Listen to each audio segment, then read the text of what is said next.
তাদের বয়ানটা হচ্ছে যে আমরা একটা বিপ্লব করেছি, যদিও তাদেরকে আমি জুতা চোর মনে করি, হাঁস মুরগি চোর মনে করি এবং জঙ্গি মনে করি, কিন্তু তাদের কাছে তো তারা খুবই বড়সড় বিপ্লব করেছে। তারা যেটা মনে করে, তারা যেটা মনে করছে যে এটাকে হাতছাড়া হতে দেওয়া যাবে না। পালিয়েও এসেছেন কোনটা? মানে সেই হাঁস মুরগি চোর যাদেরকে আপনি মনে করেন যে বিপ্লব। হাঁস মুরগি চোর যদি কেউ মনে করে যে নিজে চুরি করে সে অন্যকে পালিয়ে গেছে, এটা বললে হবে? ক্ষমতায় তো থাকতে পারবে না, মানে দায়িত্বটা ছেড়ে দিয়ে আসতে হলো। দেশের সেনাবাহিনী বিমান বাহিনী নিরাপদ স্থানে তাদের ভেহিকেল দিয়ে, এরোপ্লেন দিয়ে কাউকে একটা জায়গাতে রেখে আসা যদি পালানো মনে করে কেউ, তাহলে তার মাথার সুস্থতা নিয়ে আমার প্রশ্ন আছে। পৃথিবীতে কোথাও শুনেছেন পৃথিবীর কোনো? আর উনি তো স্বেচ্ছায় চলেও আসলেন না, মানে এমন তো না যে তিনি বলেছেন আমি এখন চলে যাব। তিনি বলছেন যে তিনি আসতে চাননি। কে আসতে চাননি? প্রধানমন্ত্রী শেখ হাসিনা কোথায় বলেছেন আসতে চাননি? তিনি তো ছাড়তে চাননি, তাকে জয় বলেছেন, সজীব অজিত জয় নিজেও বলেছেন যে তিনি বলেছেন যে তার মা আসতে চাননি।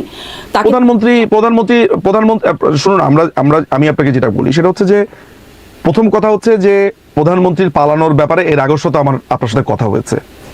প্রধানমন্ত্রীকে দেশের সামরিক বাহিনী তাদের নিজস্ব চিন্তা ভাবনাতে যেটা কুলিয়েছে যে প্রধানমন্ত্রীকে তারা একটা নিরাপদ স্থানে রাখবেন একটা জঙ্গি হামলার প্রেক্ষিতে, খুবই unprecedented, but this is the truth. প্রশ্নটা হচ্ছে এইটা কি পালানো? এটা পালানো না। তাহলে আপনি বলতে পারেন যে সশস্ত্র বাহিনী পালিয়েছে। কই সশস্ত্র বাহিনী পালিয়েছে এটা তো বলেন না। তাহলে প্রধানমন্ত্রী হাফ বলেন না, তাহলে যদি পালায় তাহলে আপনাকে এটাও বলতে হবে যে সশস্ত্র বাহিনী ভয় পেয়ে বিমান নিয়ে পালিয়েছে। তা তো বলেন না। এখানে যে হাঁস মুরগি চোর জঙ্গি এদের হামলা, হাঁস মুরগি আমরা হাঁস মুরগি চুরি করতে দেখেছি। এই চুরি করতে চোরের উৎপাতেই আসলে প্রধানমন্ত্রী চলে গেলেন, চোরের উৎপাতেই আপনারা চলে গেলেন সবাই দেশ থেকে। চোরের উৎপাত না, সেখানে চোর ছিল, জঙ্গি ছিল, খুনে ছিল, যে জঙ্গিদেরকে ভেঙে আপনার কারাগার থেকে বের করে নিয়ে আসা হয়েছে। পৃথিবীতে এরকম অসংখ্য ঘটনা ঘটেনি যে আপনার কোন দেশের, এমনকি আমেরিকার প্রেসিডেন্টকে নিরাপদ স্থানে সরিয়ে নেওয়া হয়েছে, এরকম কত ঘটনা আছে, এরকম পৃথিবীর বিভিন্ন দেশে আছে। শুনেন, পৃথিবীর বিভিন্ন দেশে এইটা নাই। উৎপাতে আপনারা দীর্ঘদিনের চোর জঙ্গিদের উৎপাতে আমরা না তো, আমরা সিদ্ধান্ত তো কর্মীরা নেয়নি, সিদ্ধান্ত নিয়েছে আইন শৃঙ্খলা বাহিনীর লোকেরা। আমরা যদি কর্মীরা সিদ্ধান্ত নিতাম তাহলে অন্যরকম হতে পারতো।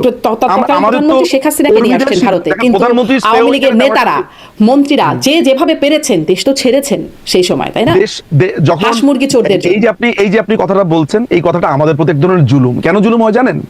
এই কারণে জুলুম হয়, আমি আমাকে দিয়ে বলি। আমার নামে 18টা মামলা আছে, আমি দেশে ফিরতে চাই। দেশে ফেরার আগে আমাকে বলছে যে আমাকে যেখানে পাবে সেখানেই মেরে ফেলবে। আপনার এই জায়গায় আমি আসছি না, আপনার এই কথাগুলোর উত্তর যদি আমি না দেই, আমার যারা এই প্রোগ্রামটা যারা দেখছেন তারা মিসগাইডেড হবে। আমার উচিত, আপনার এই পালানো শব্দগুলো খুবই ডিস্টার্বিং। আমি এই ডিস্টার্বিং শব্দটা আমি একটা ন্যারেটিভ তৈরি করতে চাই। একেবারেই না। আপনি আপনাকে এই পালানো শব্দটা এক্সপান্স করতে হবে প্রথমে। এই পালানো শব্দটা ঠিক না, এটা অন্যায়। আপনাকে আদালতে নিয়ে যাওয়ার পরে নেতাদের উপরে আটক করা হচ্ছে। জাস্টিস শামসুদ্দিন চৌধুরী মানিক মৃত্যু শয্যায় ছিলেন। তাহলে এরকম একটা অবস্থাতে আপনি বিচার পাবেন? বলেন বিচার পাবেন কিনা? রাষ্ট্র বাড়ি ভাঙছে, রাষ্ট্র হেল্প করছে, এইভাবে মারছে, রাষ্ট্র হেল্প করছে। তাহলে যেইখানে রাষ্ট্র হেল্প করে, যেইখানে প্রশাসন হেল্প করছে, সেইখানে আপনি আবার বলছেন যে আপনাদের নেতারা তো যেখানে পেরেছে চলে গেছে। তাহলে আপনি যেখানে বিচার পাবেন না, যদি আপনি আমাকে গ্যারান্টি দেন যে হ্যাঁ সুষ্ঠু বিচার হবে, তাহলে আমি এক্ষুন আসবো। ঠিক আছে, আপনি প্রমাণ চান? সেটি তো বটেই। তাহলে আপনি একটু দয়া করে এক্সপান্ড করে ফেলেন যে পালানো শব্দটা আমার ঠিক হয়নি। আপনার ওই কথার প্রেক্ষিতে আমি কিন্তু এই প্রসঙ্গটা এখানে ছিল। আপনি তো ওই প্রসঙ্গটা ছিল ব্যারিস্টার নিজুম মজুমদার হাঁস মুরগি চোরের জন্য। হাঁস মুরগি চোর, এটাকে বিপ্লব আপনি বলছেন না, হাঁস মুরগি চোর। আপনি আমাকে এইটা বলেন যে পালানো শব্দটা সেক্ষেত্রে ঠিক না। না, যদি হাঁস মুরগি চোরের আক্রমণ হয়ে থাকে, হাঁস মুরগি চোর তো আমরা দেখেছি, আপনি দেখেন নাই? হাঁস মুরগি চোরের আক্রমণে যদি হয়ে থাকে তাহলে তো আপনারা হাঁস মুরগি চোর, এত সেনাবাহিনী, এত বিজিবি, এত কিছু দিয়ে আপনারা হাঁস মুরগি চোর। হাঁস মুরগি চোর আমি একা বলিনি, কমর চুরি করেছে, স্পন্সর স্যান্ডেল চুরি করেছে, শাক চুরি করেছে, আচারের বয়ম চুরি করেছে, জায়নামাজ চুরি করেছে, ঘড়ি চুরি করেছে, আরো অনেক কিছু চুরি করেছে। সেই চোরদেরকে আপনারা আটকাতে পারলেন না, বরং চোরদের জন্য পালিয়েই যেতে হলো, একসাথে এত কিছু, দেশ ছেড়ে চলে যেতে হলো। না, একসাথে এত আক্রমণ হচ্ছে, ছেড়ে চলে যেতে হলো। তাহলে আপনি সেনাবাহিনীকে ধরেন, সেনাবাহিনীর ক্যাপাবিলিটি নিয়ে প্রশ্ন তোলেন। আপনি প্রধানমন্ত্রীর ক্যাপাবিলিটি নিয়ে প্রশ্ন তুলছেন কেন?